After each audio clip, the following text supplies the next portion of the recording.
In November 2025, Lisa Noel Volding posted a string of audio recordings of alleged trafficking survivor William Sasha Riley. In these recordings, Sasha describes being sexually trafficked as a child from as early as he can remember to about the age of 13. He specifically names Jim Jordan, Andy Biggs, and Donald Trump as some of his abusers. He discusses other children being there and being abused as well, with some children being murdered in front of him. There are depictions of torture, abuse, snuff films, child pornography, and tactics being used on children that were very, very similar to the ones used in the CIA's MKUltra experiments. He says that he will swear to all of this under oath, and he's been saying this for years. I understand that this can be a lot to take in, but accounts similar to Sasha's have been described for decades and been ignored.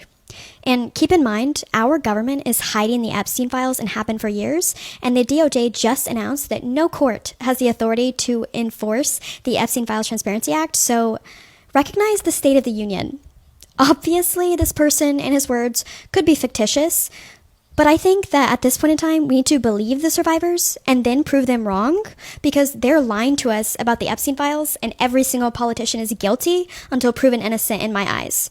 This is a government-wide cover-up, and mind you, they're covering up these same things that Sasha is talking about. Ritualistic torture, trafficking, murder, and sexual abuse of children. Sasha claims his father, William or Bill Riley, worked for the trafficking rings, but specifically Epstein. And there is, in fact, a William Riley in Epstein's contact books and in his emails. Virginia Giuffre also named him and said that he worked as a fixer for Epstein and that he reached out to threaten her not to speak out about the trafficking. So that part checks out. Now let's discuss Jim Jordan and Andy Biggs. Besides looking like two demons, they are both pro-Israel and funded by AIPAC. Jim Jordan was a wrestling coach at Ohio State University from 1987 to 1994.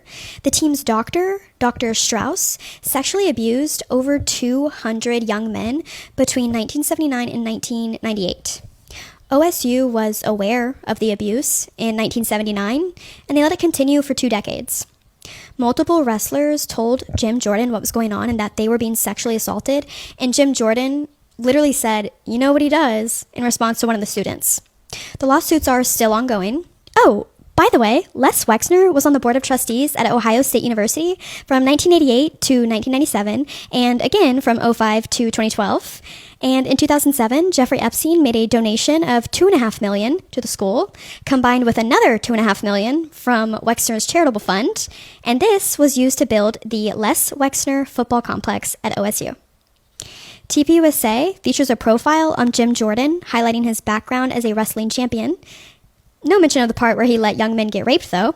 Jordan has led congressional delegations to Israel on trips organized by AIPAC-affiliated American Israel Education Foundation, including a trip in 2025. So now Andy Biggs. In 2005, Arizona lawmakers voted on a bill requiring sex offenders convicted in other states to register when they moved to Arizona. This bill passed 55-3. Andy Biggs voted no.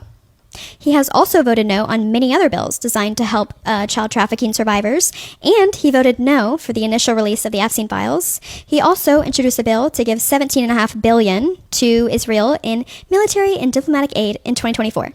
As of 2026, Andy Biggs has announced his plans to run for governor of Arizona. By the way, he's endorsed by TPUSA as well, who created a political action committee specifically for helping elect Andy Biggs as governor of Arizona.